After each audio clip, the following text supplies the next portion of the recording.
Hello, friends. Good morning, good afternoon, good evening, depending on whichever part of the globe you are in. Hearty welcome to today's session.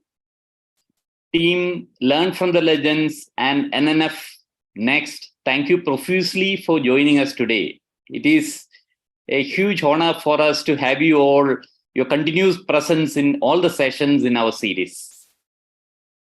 Today, we have a state-of-the-art lecture on a topic that is comparatively new to most of us, fetal neurology, the current landscape and the path forward by a true expert in this field, Professor Sonika Agarwal.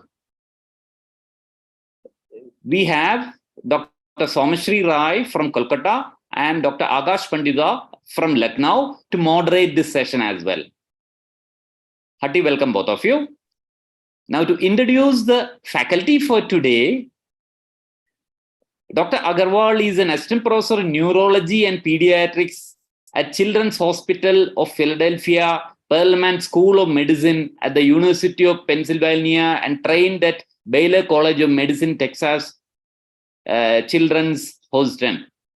In fact, to be honest, she's such an illustrious legend that I have 2 pages of her bio sketch here with me. But we are eager to hear from her. So I'll just summarize it by saying that with a background of over 14 years in maternal fetal medicine, combined with several years in pediatric neurology, as well as fetal neonatal neurology, she has that unique dual expertise in brain focused care in the perinatal period that we do not see in anybody else. So, of course, the legend for today, she is the right person to tell us more about fetal neurology. Hearty welcome, Professor Sonika Agarwal. Over to you, madam. Thank you so much for that kind introduction. I will just share my slides.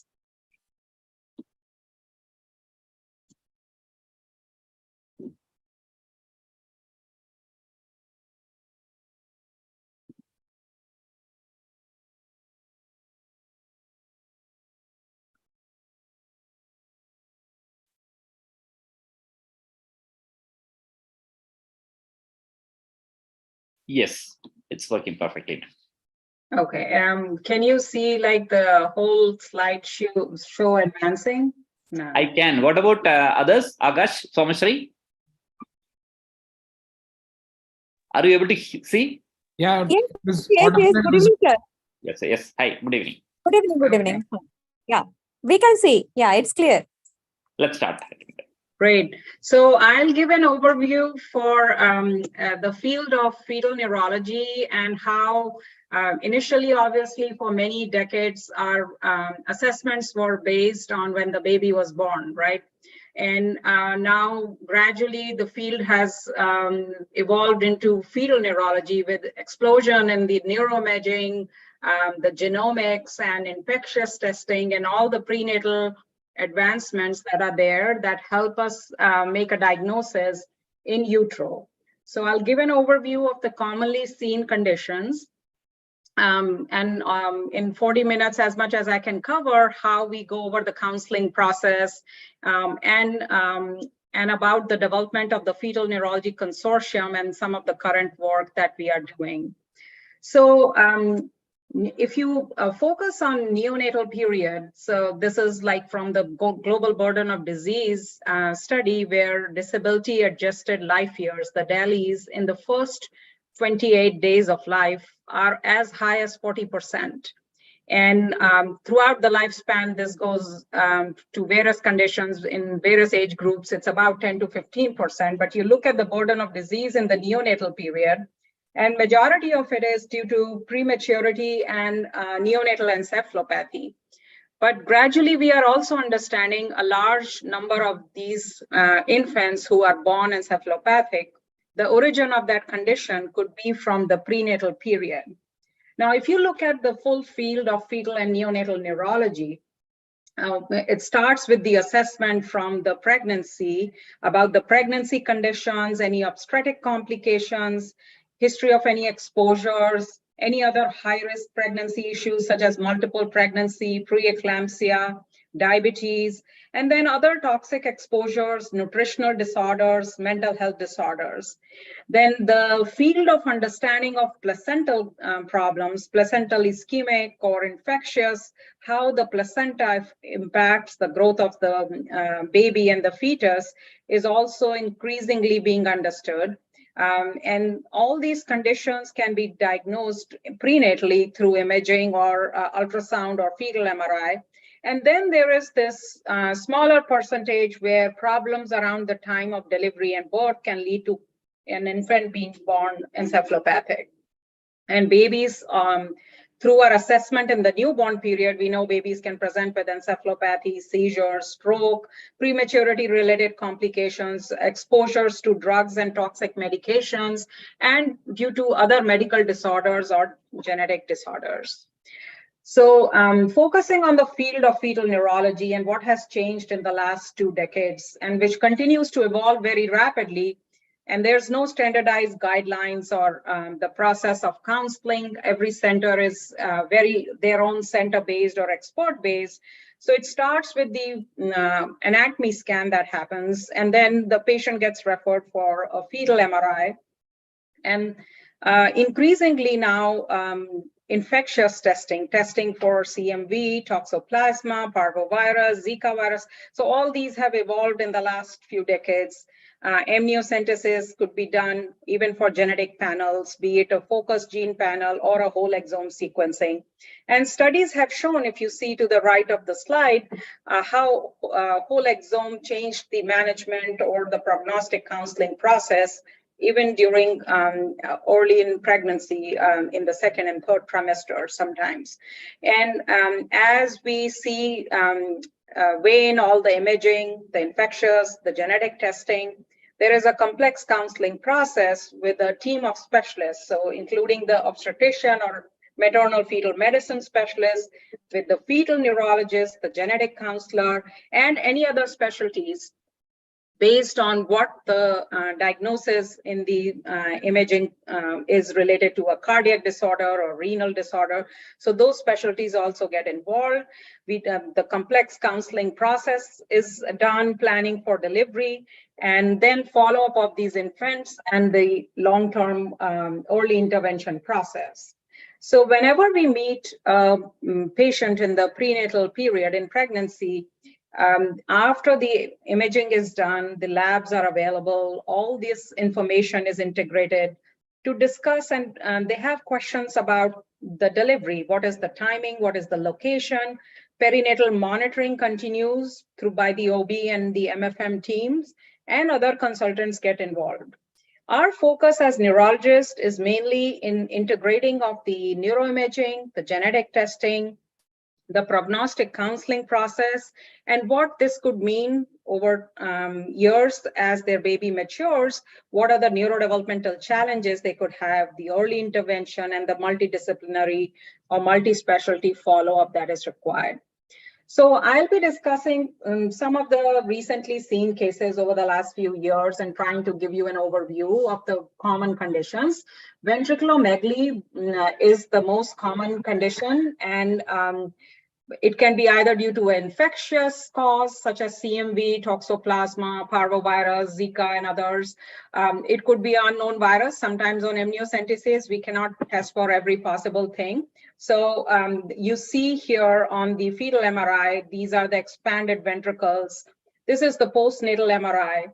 And this child was had a full genetic testing, whole exome was non-diagnostic, got a shunt at 30 days of life due to building up of the intracranial pressure, has needed 1 revision, has been enrolled in therapies, and she's doing very well developmentally and has had a single seizure in the setting of an illness. So we are continuing to follow, and she's about 4 years old now.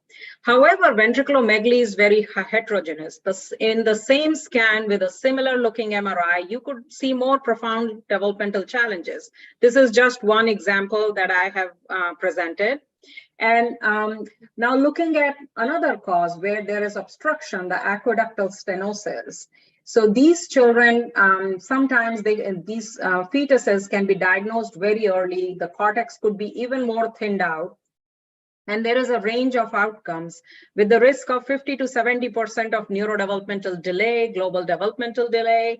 There could be risk for seizures, shunt procedures, and then any worsening and shunt revisions. And then obviously with if you see the long-term follow-up, some of the recent studies have shown as many as 50 to 60% of these infants, these children, as they grow into adults, may need supports for education, for employment, for continue with headaches and other issues related to their disability. Now, this is an example where as the baby grew postnatally on the follow-up in the neonatal scan, the aqueduct seemed to be patent and did not need a shunt, had mild to moderate developmental delay, and with the occupational therapy, physical therapy, speech therapy, still is doing speech therapies in the early school years. Now, this is another example of milder ventriculomegaly. So this patient we met in pregnancy, very late in pregnancy. You see the maturity of the cortex here. There's several cortical folds. So she was in her advanced 35 or 36 weeks of pregnancy. Though the ventriculomegaly was mild, however, you focus here, these were thought to be choroid plexus cyst or possible septation. So we did counsel about the risk for possible CMV. The CMV testing, IgM was negative, IgG was positive.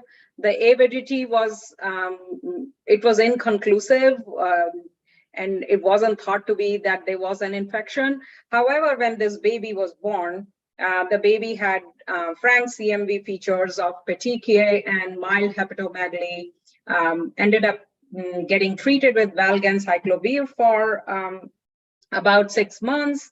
She's been enrolled in early intervention. She had lots of balance and coordination issues, motor delay, speech delay. She's walking and talking at 3.5 years old. She's fully conversational. She's starting to read early, but she has lots of hyperactivity. And if you look at the white matter here, the white matter is thinned out, and there's some mineralization in these two pictures on the right. So started out with challenges, but overall is catching up and doing well. And this was a CMV with mild ventriculomegaly with some septation seen who presented late in pregnancy. So prenatal counseling for ventriculomegaly, which is one of our most common conditions we see, degree of ventriculomegaly is one point. However, presence of additional anomalies, other systems or other structural anomalies, such as cortex. So if we are doing a fetal MRI early in pregnancy, if you see in the scan where the ventriculomegaly was severe, the cortex is stretched out thin, and the cortical development is not complete until the term gestation. So we cannot predict fully whether there is going to be cortical malformations or not. So that has always to be included in the discussion process. And then a full chromosomal, genetic, and infectious analysis through amniocentesis is recommended. However, when not done, then based on the postnatal scan and exam of the baby, then further testing is planned. And then progression over time is obviously a high risk factor for ventriculomegaly. The other common condition we see is prenatal ventricular hemorrhages. So if you see this area here, started out with one big hemorrhage, possibly involving the white matter. There's this expansion of the ventricle on one side, not on the other side. And then later in pregnancy, seemed to have a small hemorrhage on other side, ended up delivering around 37 weeks or so. This is the neonatal MRI. You see one ventricle is more expanded. This child also ended up needing a shunt and is being followed. The genetic workup, the collagen mutations, whenever you see white matter injury or parenchymal hemorrhages, collagen mutations are commonly being tested, and we are increasingly diagnose them in prenatal period and also in the postnatal period. These are the COL4A1 and 2, and some other genes have also been reported to be associated with these prenatal hemorrhages. And This infant is also enrolled in early intervention, however, is already talking in phrases at about 2 years of age and is doing well and has not had any seizures so far. Now, the prediction part is challenging because one is the development of the brain is still ongoing in pregnancy. So if we look at a scan in mid-pregnancy, the cortex and the layering of cortex is still evolving. We do not know how the ventriculomegaly will progress with time. And also it is unclear because the developmental spectrum, there is always a range. We know that for milder ventriculomegaly in 10 to 12 millimeters, if no other infectious or genetic cause is found, 90% of those children can do really well and could have a normal favorable outcome. Whereas with moderate to severe ventriculomegaly, 70 to 90% will have some developmental challenges. So if you look at these scans, they are very similar looking, and look at the size of the ventricles, slightly more here. Now this child ended up having good motor skills, but speech and language delay was severe, and autism was diagnosed around 2 to 3 years of age and has not needed a shunt. Whereas if you look at this scan, here the early shunting was needed because of pressure, walked at 16 months, had normal speech, and has had a single seizure with fever. So you can really see how the spectrum of the outcome is changing, even with a similar scan. So it's very difficult to base the exact prognosis of the percentages and the exact, sometimes families will ask the exact percentages of what their IQ will be, how much delay they will have. So that is always a challenging answer early in pregnancy based on just a fetal MRI. Overall, long-term hydrocephalus and ventriculomegaly, approximately 40 to 50% can have a normal intelligence if they're in the absence of other structural anomalies or genetic causes. Seizure and epilepsy risk is high, and shunts on an average are revised 2 times in the first 10 years or so. The maximum risk is in the first year. Risk of intellectual disability is there. However, with rehabilitation, early intervention, and educational supports, if started early, these children may lead fairly normal lives. Now, looking at collagen mutations, the COL4A. Now, this is a scan. You see here a big area, huge ventricles. There's some hemorrhage here. You see this dark area on the right. And this child was born, had seizures at birth. We had a prenatal diagnosis of collagen mutation as the cause for the hemorrhage, has global developmental delays, enrolled in rehabilitation therapies, and also has some vision issues based on this white matter injury in the posterior tract fibers. Now, this is another collagen mutation. The destruction of the brain matter here is huge. So you see this big area of the porencephalic cyst injury, which is bilateral. You see these scattered hemorrhages on both sides, the big area of porencephaly on both sides, and you see some cerebellar injury and hemorrhages also, which can be seen in the collagen mutations. This infant was severely delayed. There was bilateral extensive injury. COL4A was diagnosed postnatally and had spastic quadriplegic CP and also intractable epilepsy, and finally ended up on hospice care and passed away at 22 months. Now, again, looking at the fetal MRI, this is a recent consult I saw. I just added the slide yesterday. So it's relatively early in pregnancy. You can see the brain is smooth. She's about 22 weeks. And there was this one big area of porencephaly on the left side. The only positive history was COVID infection at 14 weeks gestation. And there's this area of hemorrhage here leading to the porencephaly. And if you look at this last picture on the right, there's a little area of porencephaly that is forming on the other side. So I have seen some COL4As where there has been focal injury on one side. However, with this early indication of the injury starting on the other side, here the outcome could be more severe. So really, it's early in pregnancy, and you really have to see how this progresses over time. Now, this is another patient who was seen recently. If you look at this fetal MRI, so the whole brain is replaced by cystic encephalomalacia, or the older term is porencephaly. So there's this huge cystic areas of empty pockets of fluid, dilated ventricles, brain tissue is really thinned out and injured on both sides. And if you focus on this temporal lobe here, this was like a arteriovenous malformations, or AVM, and there was history of multiple members with HHT, or hereditary hemorrhagic telangiectasia, which has a high incidence of arteriovenous malformations, and cerebral AVMs have reported in 10% of these cases. This baby is still few months old and has had some embolization procedure for the AVM, but the outcome for this baby is, for this prognostically, you will be discussing spastic quadriplegic cerebral palsy, high risk for seizures, possibly even feeding issues, breathing issues at birth. But she did relatively very well and did not need any support in the newborn period, and went home in a few days. But the long-term neurodevelopmental outcome will be challenging. Now, the other common condition is the midline anomalies, the agenesis of corpus callosum. You see the connection here is missing, and the ventricles, they appear like the deer horn or stag horn orientation with parallel orientation of the ventricles. With agenesis of corpus callosum, there is a wide spectrum.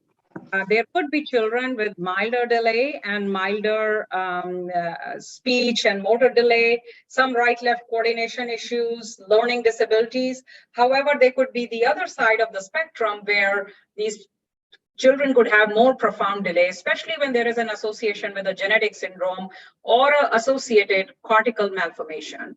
So this picture on the right is actually of a snapshot of a functional MRI. Researchers, there's these early studies which have come where they're trying to understand what is the difference. Some of these children are doing so well where there's no other brain anomaly, but this whole big pathway of structure connecting the right and left is missing. How are these children doing so well? And in the functional MRI studies, they found that the intrahemispheric connections, if you look at the image on the right, were strengthened. So the intrahemispheric connections were strengthened when the corpus callosum was missing. And this was probably the explanation where these kids were doing relatively well. However, this study just came out, and I actually gave a talk to the in the American Academy of Neurology conference last week, where it was a room full of adult neurologists, and so I was trying to focus more on the adult outcomes and how these children do over time. And this is a study which is recently one of its kind published, where they interviewed. It was done in Australia. And they did 8 interviews with adults aged 23 to 72 years who were living with disorders of corpus callosum. And they talked about their challenges. So they may not have a visible disability. They may be walking and talking, but they have learning challenges. They have executive functioning challenges. They can have speech errors. They can have language processing disorders, comprehension issues, and also social awkwardness and social issues. So these adults actually brought out several challenges that they were facing, and access to education, inclusion in the society, and employment. So the conclusion was that there was absence of supports in key life domains. And we may focus a lot on the early education and special education in school, but how they integrate into the society is also important as they grow into the adult. Identification of as an adult, as an independent member of the society, and the understanding of the clinicians, the educators, the families, the peers, and the employers regarding these issues, how to support them. So there were several great ideas that came out from this study, and also the idea how to include the patient perspective for these children as they grow older, if they could share their perspectives to be involved in research. Now, the other discussing about the challenges. So this is a patient also who was seen early in pregnancy. So this is around 21 weeks of pregnancy. The brain is smooth. It is supposed to be smooth. The layering of the cortex doesn't form. She had another ultrasound where the ventriculomegaly, so colpocephaly or ventriculomegaly is usually associated with the missing corpus callosum because there's just empty space and the atria, they expand, especially in the posterior part. However, so this patient had one ultrasound again, and it was increasing colpocephaly. So we did counsel that that the postnatal MRI will guide us. There's a chance we could see cortical malformations. And now look at the neonatal MRI here on the sagittal view. The top picture shows the missing corpus callosum. And here you see the double cortex, which was not evident in this early fetal MRI. So the cortical development is not clear. And this baby ended up having diagnosis of what we call the double cortex syndrome, which is usually due to the DCX gene, or it is also called subcortical band heterotopia. So it's like double cortex. You see the cortex there, there's white matter, and then there's a subcortical band again. And they have learning challenges. Their seizure risk is very high. They can have behavioral differences. Sometimes girls can do better than boys. In the boys, the same gene causes lissencephaly, and this is seen in females. So complex brain malformations, here the prognostic counseling is relatively more clear because with holoprosencephaly or with dysmorphic brains, so this is two siblings, they had the exact same looking fetal MRIs. Whole exome was negative and we could not still find a cause. There was no other infectious or toxic exposures. And so this is the top sibling here, and then the sister who was born, and there's this big posterior fossa cyst, there's fusion in the midline, and there's just dysmorphic brainstem also. And they are both profoundly delayed, though they have not yet developed seizures, and they follow with neurology and other specialties. Schizencephaly is another area, which is cortical malformation here again, where the cleft is there. It can be due to infection. It could be due to genetic causes. It can also be seen whenever there is an early in utero hemorrhage or a stroke in the area with hypoxic ischemic insult due to any other complicating factors or due to genetic mutations. And usually these pregnancies, amniocentesis will be recommended. Infectious genetic testing, and then the counseling process. Seizures are almost always there. And then if it is a one-sided cleft, they will usually have what we call the hemiplegic, hemiparetic spastic cerebral palsy, with the other side being relatively normal in tone and movement. But bilateral clefts have also been reported. There are genetic syndromes which are reported with schizencephaly and polymicrogyria, and associated with those genetic conditions. Posterior fossa is challenging on ultrasound. I will just skip to the picture. So one common condition we see, you could also, the milder thing would be cisterna magna, where only there is a big empty space, but the normal cerebellum and vermis is there. However, this is like a classic dandy walker. And both the siblings here, one had cisterna, they both had the 60 genetic syndrome, and this one infant had this dandy walker. You can see the cerebellum and vermis. There's hypoplasia. There's a big posterior fossa cyst. The dandy walker kids, they'll usually have global delay, tone issues, eye abnormalities, nystagmus. They require shunting. They can present with headaches at a later age. There are some reports of cases being diagnosed at a later stage when they present with symptoms. However, some degree of global delay, shunting, seizure risk, hydrocephalus worsening over time, all this has been associated with death. Now, fetal MRI, another indication for fetal MRI is twin pregnancy, where there is demise of one twin, or with twin-to-twin transfusion syndrome, where there is complicating placental circulation, where we suspect brain injury on the ultrasound. And there was this twin with bilateral strokes and hemorrhagic strokes on both sides.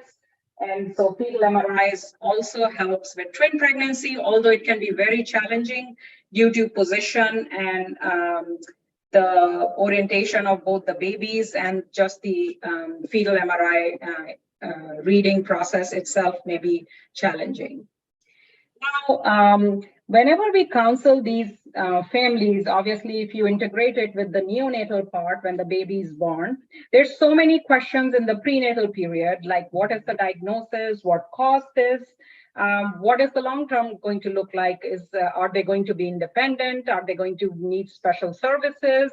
What is the kind of follow-up? And so families are profoundly stressed because there's also, while they know we discuss what's the information available, there's this whole element of unknown and uncertainty, whether who will be more mild to moderate on the spectrum and who will fall into the severe end. So this, obviously, we try our best to give them an understanding of what we know, share the uncertainties, and also give them hope and empower them, especially when they are continuing the pregnancy and the baby is born. Empowering parents and involving them in the care of the infant can really help with the outcome. So looking at the variability in the counseling process, the challenges in prenatal imaging interpretation, how these evolve over time, we set up to develop a collaborative network.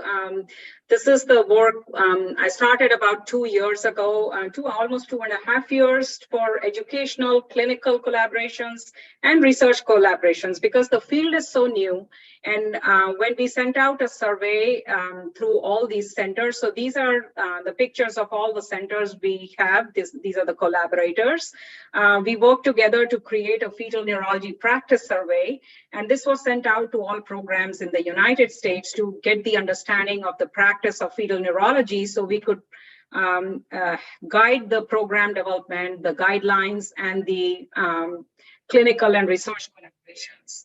So these are the responses from the centers. They were variable numbers. Some centers were seeing about few in a year, and some were seeing few in a week. So obviously the knowledge and expertise varies between the centers.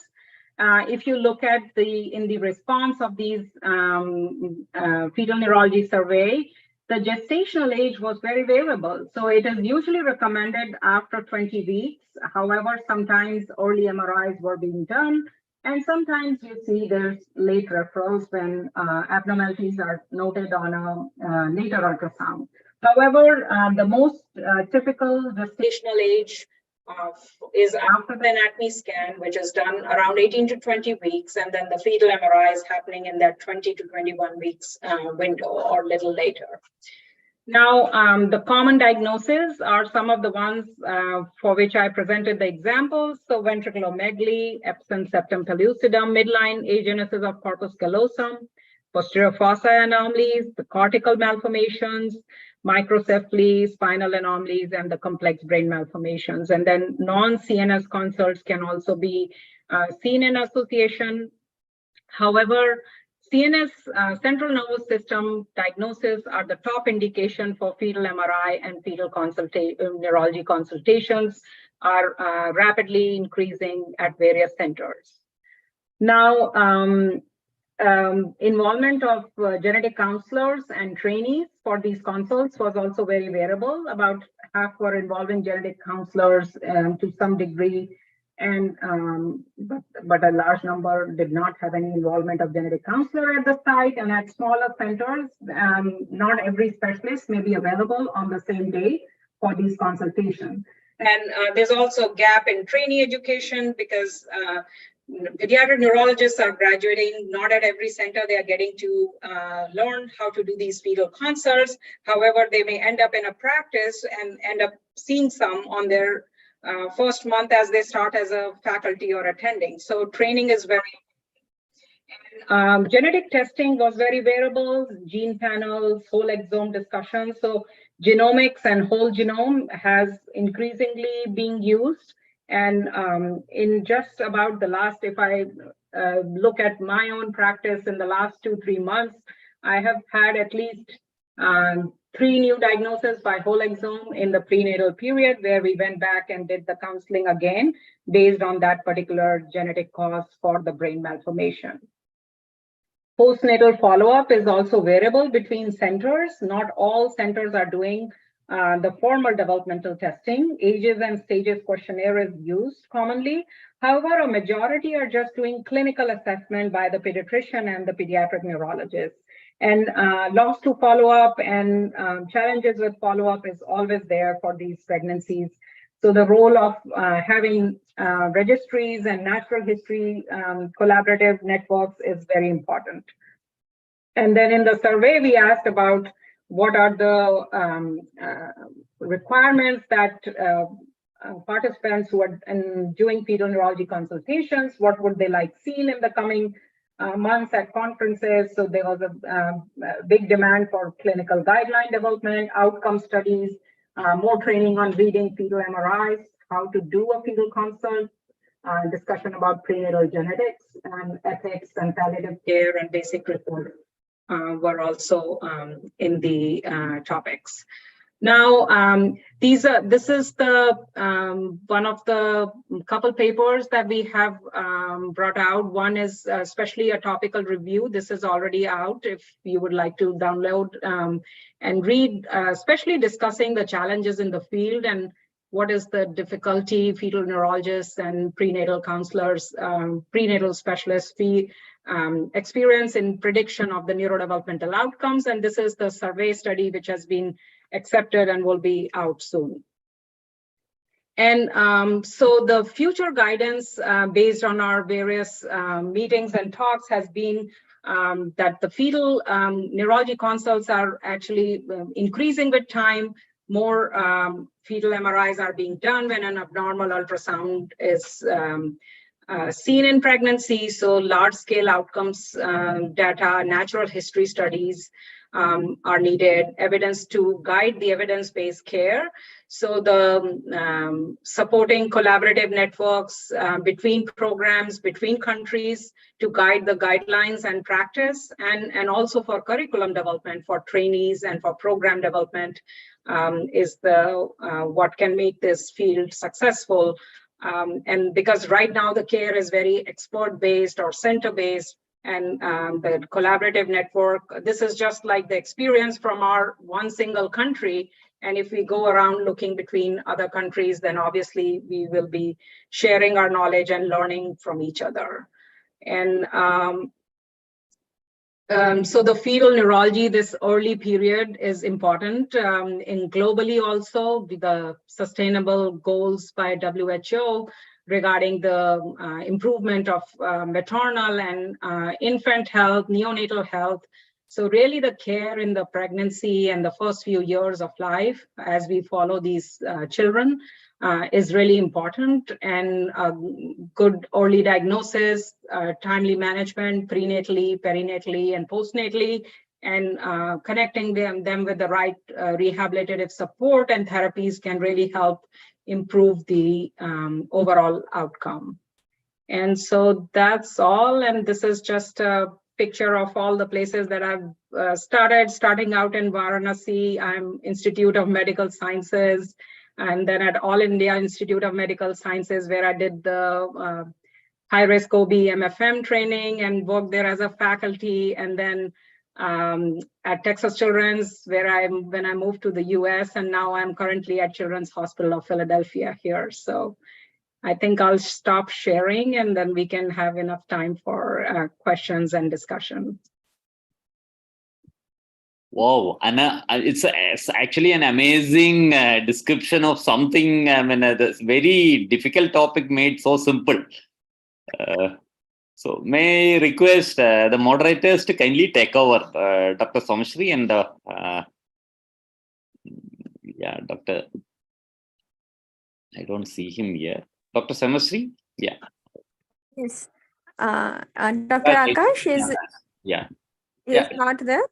Yeah, Okay. So, he's yeah, not. thank you very much. It's a wonderful talk, ma'am. So there are few questions in the chat box. So mainly related to fetal MRI, basically. So one has asked about the indication of fetal MRI. So what are the suspicion at which point we should actually advise for fetal MRI? Yeah, so whenever there is an abnormality on the ultrasound, now many times we see MRI being done for isolated mild ventriculomegaly. You are seeing ventricles are 10 and 11, or and 11 on one side or 12 on one side. But because of the availability of the test, and whenever you counsel a patient based on ultrasound, there'll be a high acceptance that yes, we would opt for a fetal MRI for a better picture, right? For a more informed counseling process. So it's increasingly being done. I have maybe just counseled one patient based on ultrasound in the last 2-3 years. So majority of the patients, when they reach fetal neurologists, they have had a fetal MRI. And that's included in the counseling process with the review of the imaging. Okay. So although that is not in the chat box, but I am interested to know that what you showed in your slide, that there was some worsening colpocephaly at 23, 24 weeks then.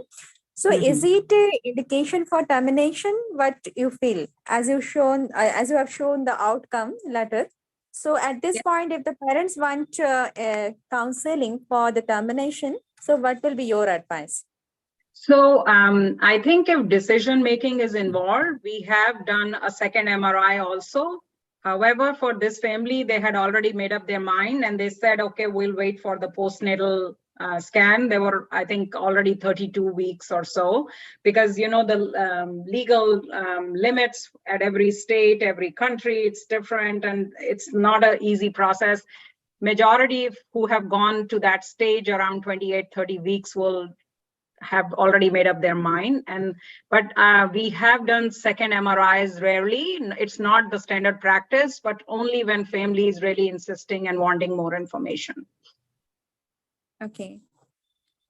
Okay, and one more question on this fetal MRI, that what is the threshold for fetal MRI in ventriculomegaly? I mean, probably she or he has meant to say that how severe ventriculomegaly will be worrisome to advise a fetal MRI at that point only. Right. So 10 millimeter is the normal cutoff. So anything beyond 10, so 11 or more is usually referred for MRI. And many times, you know, there's just an absent septum on ultrasound. So no ventriculomegaly. That's another indication where we are seeing more and more of these patients being referred, because that's just an indication that something is not developing right. So absent septum by itself may not be the problem, but there may be a forebrain malformation, so holoprosencephaly or missing corpus callosum. So that's why these families are then getting referred for a better picture, which is obtainable through the MRI. Okay. So there is another question regarding fetal IVH. So the person has wanted to know whether there is any genetic basis for that. So basically, he wanted to know that what are the differential diagnoses you will think about it. So why it had happened, and is there any genetic test you will advise at that point? Maybe from termination point of view. Yeah. So IVH per se, isolated IVH is less seen with the collagen. It's more when there is parenchymal and white matter injury also. And collagen mutations can cause kidney conditions. So they can have hydronephrosis. They can also have eye findings. So chorioretinal problems, hemorrhages, early cataract. So we had a baby who was born with cataracts and had IVH and tested for. So collagen, eye abnormalities, skin vessel abnormalities, and kidney abnormalities have been noted. Now with the IVH question, I think IVH is more, okay, medication exposure, some hemorrhagic factor deficiency, toxic medication exposure, neonatal or fetal neonatal alloimmune thrombocytopenia. They are being tested for that, which is like the platelet version of the RH. So similar, like the incompatibility that's associated. And then obviously, when you're having this kind of a process that is causing hemorrhage, you could see injury in other end organs also. So, but COL4A per se is not associated with intestinal necrosis or ascites, to answer that question related to the collagen. But there are gene panels. So whenever we suspect with parenchymal prenatal hemorrhages, we can do the COL4A 1 and 2 panel, and with the 3-4 other genes, and we don't have to go to the whole exome. And the testing result is also sooner. It comes in about 3-4 weeks, whereas the whole exome can sometimes take more than a month, or 3-4 months, unless you expedite it through 1 month, then it takes 1 month. Okay. So I think there are a few more questions in the same thing, that is fetal MRI and termination, that you have already discussed. What are the conditions? So there's in the chat, I'm also reading, what are the conditions fetal MRI where you advise to terminate pregnancy? Yes, so that's what are the conditions is, so whenever we see a diagnosis, you have seen the variability of the spectrum. So the counseling process will lay out the spectrum of outcomes, the best case scenario, the worst case scenario, and then we involve the family in the decision making. We will, like for holoprosencephaly, will probably be more like, this is going to be more profoundly delayed intellectual disability, seizures, intractable seizures, and we will bring up termination. But for always for milder cases, you are going to just discuss the spectrum and involve the family in the decision-making about what their perspective is. Some families with the slightest abnormality will want to go for termination, whereas others will be willing to continue. And so the decision-making is tricky, and we lay out the possible outcomes and the option of termination, but the decision-making is obviously based on the family's own perspectives of what they perceive for their child. Dr. So one more question on... Hello? Dr. Somashri, can I Dr. Surinder, you want to ask them? Yeah, hi, Dr. Sonika. Namaskar. Kaise aap? I'll just tell Manoj my relation with her also. Okay. Let me tell also. She's our Guru Bahan. She's daughter of my teacher and my wife's teacher, Dr. K. Agarwal. Illustrious father who was the director of NCPGI and who has done brain MRI in children of anemia in 80s and 90s and done brain iron studies in autopsies of babies in that part, in that era also. So there is a daughter of a father who has done brain studies with MRI and brain iron studies way back in 80s and 90s also. Thank you, Dr. Sonika. I wanted to keep it at the end and know that since I wanted to ask, Dr. Sonika, in India, यहाँ पे termination बहुत आसान है और अब और भी आसान कर दिया गया है by 26 weeks also by 26 weeks तक कर सकते हैं. So it is not like in US that you don't get to see and people are forced to just carry on with the pregnancy. Then sometimes they not forced. It is not in their scheme of minds events also that they have the opportunity of terminating. So in India, like the questions are being asked, is because we get our gynae people send us with even 8 millimeter, 10 millimeter in the first this 18 weeks ultrasound, and then they're asking to terminate kar dete.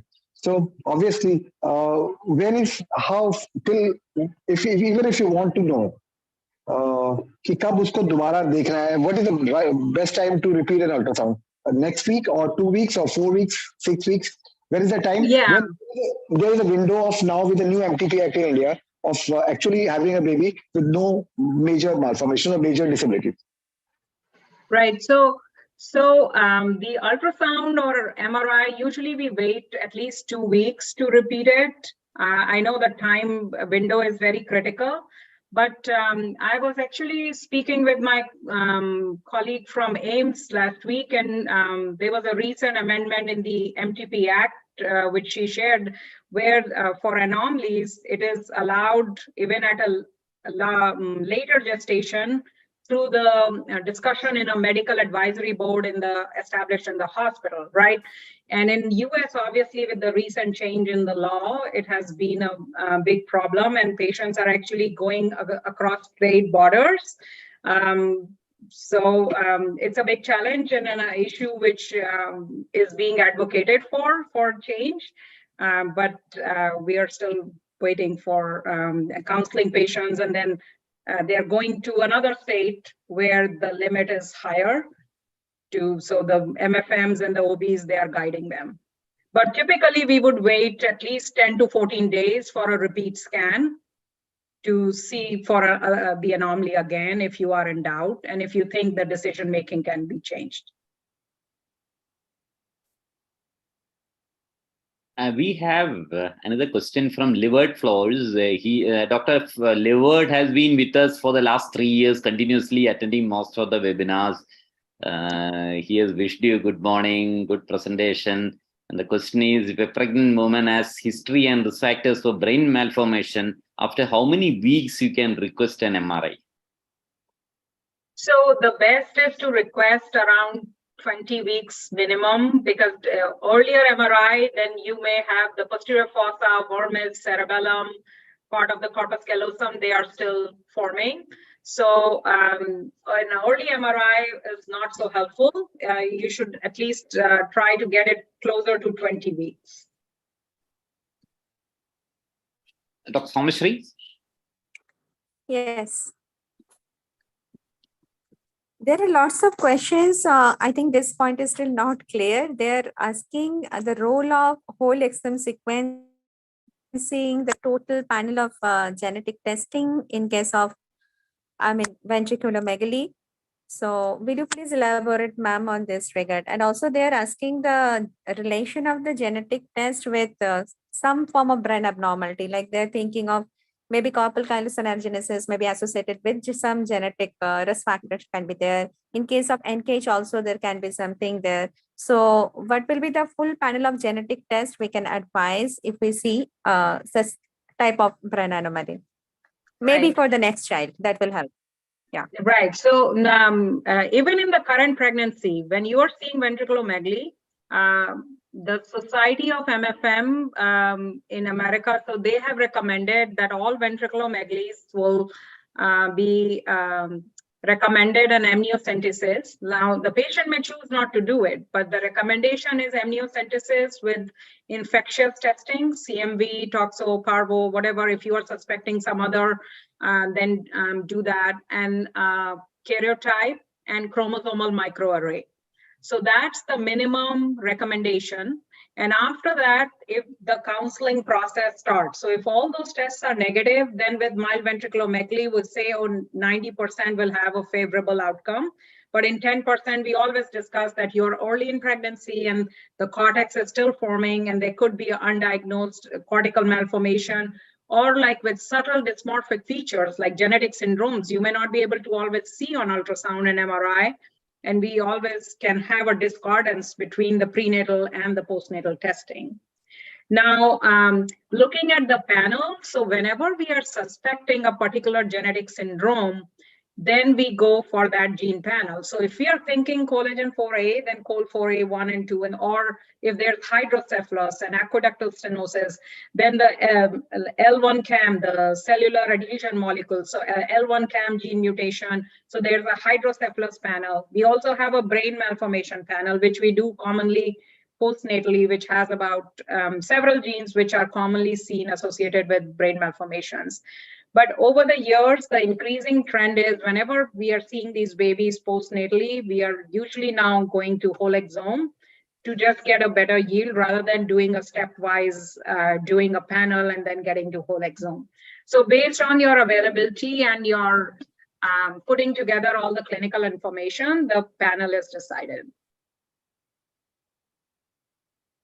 Yes. What Now, will be your approach in antenatal arachnoid cyst? That is another question. yeah, so arachnoid cyst, Arachnoid cyst. yeah, they usually have a favorable outcome. So arachnoid cyst, if the brain is okay, they'll have a favorable outcome. However, I've seen big arachnoid cysts in the back, and then there's the cortical malformation underlying it. And that is pressing on the brainstem and going to need a shunt.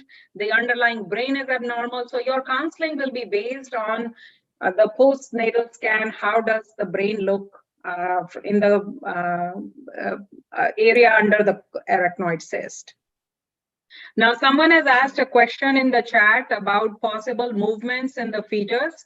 So I did not include much of the basics of the MRI. So the way the MRI is done in fetal MRI is these are shorter MRIs. They are 20 minutes. These are because we cannot sedate the mom and the baby is always moving. We typically will call the moms fasting for 4 hours or so, as long as they can be in pregnancy. And that way the baby is usually sleeping, and then rapid single slice acquisition of images. There are special sequences that are done. Most of these are T2-like appearance. So you saw all the ventricles look like the T2 images on the postnatal scans. And then there is the GRE or susceptibility imaging for hemorrhages. And then we also take the diffusion restriction images. So it's a rapid sequence. It's a single slice, which is merged, and then the images are read. So these are shorter MRIs, and these are motion limited. So that's one of the limitations we discussed, the motion limitation, the fetal positioning. So MRI helps over ultrasound for the fetal positioning part. But the motion part is actually the measurement of ventriculomegaly can be more accurate on ultrasound. But the MRI is helping us with the evaluation of the parenchymal structures, the cortical malformation, the white matter, the brain parenchyma, cerebellum, vermis. But because the baby is moving, we go by the measurements on the ultrasound, and the ultrasound follow-up helps with the serial imaging for the ventriculomegaly. Yeah.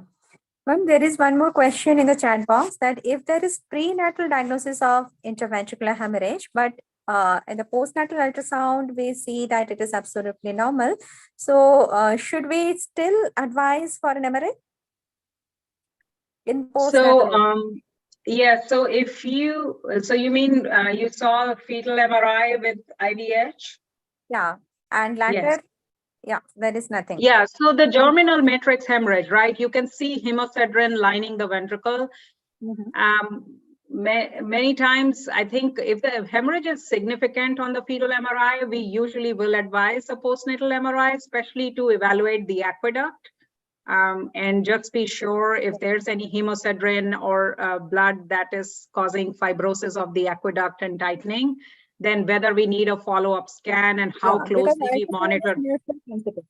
Right. So how closely we monitor the baby for the risk of hydrocephalus or shunt, that's important. Yes. Okay.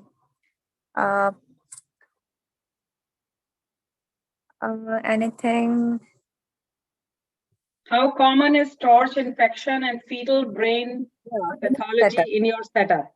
Okay, so I think the common, other of the torch is like really variable. So you obviously cannot test for every possible virus. The common test on amniocentesis that we are doing is the CMV, the toxo, or in the serum. And sometimes if we are suspecting parvovirus, we'll go there. Zika is more, it was in that time when Zika in the endemic area, so Zika testing was done in those cases, but it's not always routinely done. So these are the 2-3 that are usually done, but we obviously, the other range is really big and we don't always test for every single of those tests. And so usually with to answer the question on the fetal brain pathology, right? So with toxo, with CMV, you will see other findings of infection in the brain or liver, spleen, microcephaly, other parts being affected. So then we go more for looking for that particular condition. Yeah. So there is one more question that whether the parents of fetus with meningomyelocele but without hydrocephalus can be counseled for termination. I think it's no, answer should be no, but still I want to hear from you. So for myelomeningocele, there's surgery happening prenatally here in the US. So especially with the big MOMS trial, so there's prenatal surgery happening, and at our fetal center, that's the biggest, one of the largest number of patients who are delivered and prenatal surgery, and they're being followed. There's a big cohort. So, and at several other centers also. But again, you have to base this counseling and the decision making on the patient's perspective, where they are, what in that particular region, what the outcome will be, and what we can do for that baby in that particular setting, right? So your counseling has to be individualized to that family, to that region, and looking at all the circumstances. So it'll be a different discussion for every family. Yes. Yeah. So just today I have attended a medical, there was a medical team. So regarding a mother who is just 22 weeks is having aplastic anemia and severe cytopenia. So the platelets are within 10,000 only. And there she's under some treatment like cyclosporin and all, and is getting a platelet transfusion, maybe alternate day she's symptomatic, bleeding from the gum, hematuria, hematemesis. So they were asking for the neonatal outcome. I saw the anomaly scan till 22nd week. It is absolutely normal. But still in this case, we advise to continue pregnancy. So what will be your advice? Should we do a fetal MRI or like that to, I think, to exclude hemorrhage? Because there is a very likely possibility as the maternal count is only 10,000. Right. So you could start with ultrasound. And if ultrasound is a very good, it's always the best first line test. If the ultrasound is abnormal, then only we go to fetal MRI. Fetal MRI is a complementary test to the ultrasound. It does not replace the ultrasound. So I would still start with the ultrasound and then consider MRI. If you have any suspicion, ultrasound can pick up hemorrhage. It's good for picking up hemorrhage for ventriculomegaly. And then if you have suspicion, then go for the fetal MRI. Yes. Okay, ma'am. There's a question on choroid plexuses. It is quite a common finding. Often we get. Yeah, so choroid plexus cyst. Yeah. So they are commonly seen. Majority will disappear. Majority will disappear by the term or by 6 months of age. But they will end up having a fetal MRI or MRI at birth. But usually the prognosis is good. Very rarely the choroid plexus hyperplasia or other abnormalities have been reported with the trisomies and tetrasomies. But usually choroid plexus cyst overall will have a good prognosis. Someone has their hand raised. So in case we gave. Do you want to let them ask the question? Dr. Tarek? Or maybe an error. Okay.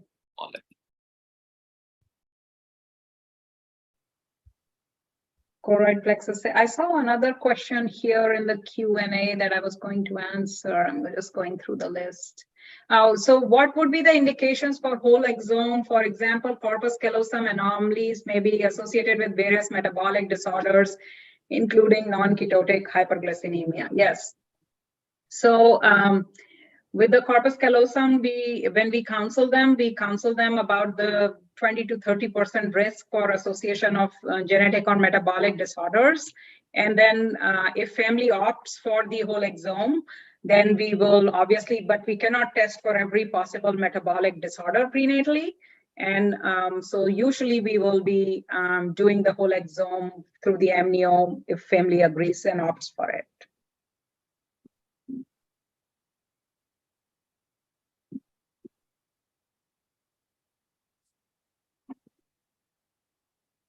Yeah, Dr. Manoj, probably we have covered all the questions. So, do you like to ask anything else? I think I don't see anything in the YouTube as well. It was such a wonderful session, brief, and then we had an overview of whatever happens during that amazing period of growth. Thank you so much, Dr. Sonika. And now we have the Secretary General of NNF, Dr. Surendra Bisht here. I would request him to propose a vote of thanks for this session. Thank you, Manoj. Somushri, Akash has left, and I think Dr. Hariram and Prakash are there. It is a great pleasure to have Dr. Sonika Agarwal, who is for me like an elder sister because she is the daughter of my teacher, Guru Behan, for that matter. And as a postgraduate, I attended your marriage and I worked for your marriage also that day. I'm reminded of that, and I'm many times because even our houses are very close to each other only. So we are living in the same sector only. So given that, it was a very nice lecture. And Dr. Sonika, this is the third time I'm listening to you in the last 1 year here, one for NQCN and one for another. And this is the third time. And every time your slides are very, very different. In fact, this time it was a very different presentation from what I have heard from NQCN. And the example, the cases were so interesting. In fact, for a common NNF member, just to have a data is not a good thing. They need to see the real life. Actually, ऐसा होता है, ऐसे cases आते हैं, and अगर हमारे पास आएंगे तो हमें कैसे करना है. So this kind of experiential learning was there, and then there was academic kind of a survey of whole of North America, you can say, if not USA, where you have made a collaboration, and there you can know what is the kind of a training level involvement in the programs, and how at what gestation they are coming, at what gestation they are getting the MRI. All those experiences are very well researched and shared by with all of us in India, and I think all of the viewers who are listening to and watching it over the Zoom platform. Thank you all, and I think on behalf of National Neurology Forum, it is our great honor to have you on this the platform. And Manoj, you have got the best of speakers. And I mind you, मैं कह रहा हूँ madam, ये आपका नाम मनोज ने अपने आप ही पता नहीं कहीं से ढूंढा था. I have nothing to do with it. ठीक है? So your name for this platform as the highest level of, you can say, Indians who are working abroad and working in, so he found it and he searched it and he got your name. And I was very happy that मुझे कुछ कहना नहीं पड़ रहा. Manoj already had very good names searched. Manoj, you have found the best of all these series which is coming every time, but it is one score above the other only. It is just building up the kind of a moment, you can say क्या कहते हैं उसको, इतना अच्छा tempo बन रहा है. I think the stage is set. Thank you all, and Somushi, please. And the certification part, now you are getting certified for these credit hours also, and people are asking for certificate also. And a lot of people have asked for certificates, and I request all to, they can collect the certificates from Somushi or NNF. Thank you all. Manoj Lafat. Thank you, Surender. Now, before we close for today, I would like to invite you again for our next session. It is going to be next week, not after 2 weeks, as is the usual practice. And we go on to something that was briefly alluded to in today's talk, the role of genomics. And it's not perinatal care, it's neonatal care this time, and then further research. And the faculty is Prof. Pankaj Agarwal, again from USA. We have a list of topics arranged for this year. We have shared all the topics here. So I would invite all of you to join again next week for the next session. So until then, with all your permission, we'll close for today. Special thanks to Dr. Sonika. Thank you. Thank you for having me. So nice to see you all.